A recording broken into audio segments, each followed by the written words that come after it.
Psalm 32. How joyful is the one whose transgression is forgiven, whose sin is covered.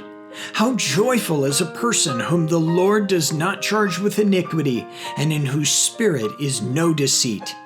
When I kept silent, my bones became brittle from my groaning all day long. For day and night your hand was heavy on me. My strength was drained as in the summer's heat.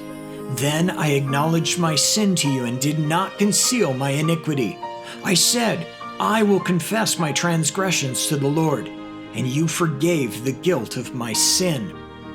Therefore let everyone who is faithful pray to you immediately. When great floodwaters come, they will not reach him. You are my hiding place. You protect me from trouble. You surround me with joyful shouts of deliverance. I will instruct you and show you the way to go with my eye on you. I will give counsel.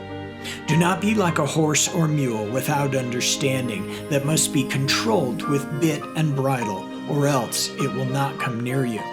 Many pains come to the wicked, but the one who trusts in the Lord will have faithful love surrounding him.